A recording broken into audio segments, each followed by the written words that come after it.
Harkafuun akkam jirtu kabajamtoota daawwattoota keenyaa kun oduu galgala isiniif qopheeffanneedha. Oduu waliin ana Firaa'ol Haayiluuti.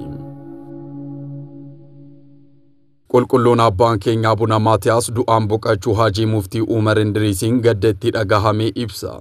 Qulqulluun abbaan keenya erga gadda isaanii keessatti Waaqayyoon konkumaa biyya fi uummata gorsaa malee hin dhiisu jechuun kanaaf ragaan maanguddoo guddaa ogeessa Dooktara kabaja Muftii Haajii Umar Indiriis turan jedhan.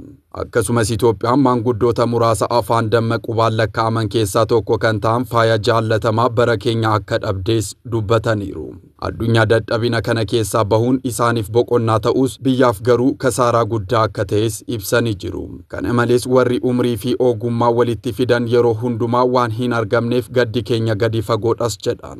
Maatii isaanii hordoftoota amantii Islaamaa fi uummata Itoophiyaa guutuuf jajjabinas hawwanii jiru. Haaluma wal fakkaatuun eebbifamuun Abuna Saawiroos hojii gaggeessaa mana lubummaa waliigalaa maqaa mana Kiristaanaa Ortoodooksii Tawaahidoo Itoophiyaatiin gaddeetti dhagahame ibsanii jiru. Maatii hiriyoottan isaanii fi lammiilee Itoophiyaa hundaaf jajjabinas hawwaniiru. Ergama tajaajila mana Kiristaanaa akka bahataniif leenjiin kenname. Leenjiin kun kan kenname waldaa qulqullootaa wiirtuu Adaamaatti hojii gaggeessitoota wiirtuu aanaa jala jiraniif ture. Onkololeessa 8 fi 9 bara araaraa 2018 walitti aansuun guyyoota lamaaf leenjii kenname wiirtuu wanaanaa ergama mana Kiristaanaa itti kenname akka bahatan kan dandeessisuudhas jedhan. Karoora waldaa qulqullootaa irratti hubannoon gahaa kan kenname yommuu ta'u manni Kiristaanaa kallattii hundaan gahee dursummaa ishee arguuf hundi isaanii karooricha hubachuun hojiirra oolchuu akka qaban akeekkachiisaniiru. Odeeffannoon kan waldaa qulqullootaa wiirtuu Adaamaati. Barattoonni yaa'ii mooraa Yuunivarsiitii Walaayittaa Sooddoo hojii oomisha funaanuu mana qulqullummaa Dabra Mankiraa Abuna Takla Hayimaanootiitti gaggeessan.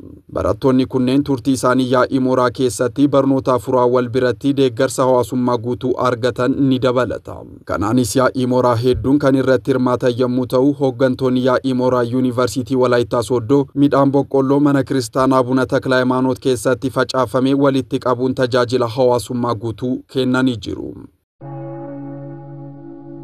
Siidaan qulqulluu fi eebbifamuu abbaa keenya Abuna Marqoriyoos eebbifame. Siidaan qulqulluu abbaa keenya Abuna Marqoriyoos fi sagantaa kadhannaa yaadannoo paatriyaarikoota qulqulloota hangafoota phaaphaasota fi luboota onkololeessa 9 bara araaraa 2018 kaateediraala qulqulleettii Sillaasee keessatti gaggeeffameera. Qulqulluu abbaa keenya Abuna Marqoriyoos biyya keessaa fi alaatti diyaaqonummaa irraa kaasee hanga paatriyaarikummaa mana kiristaanaa tajaajilaa turan.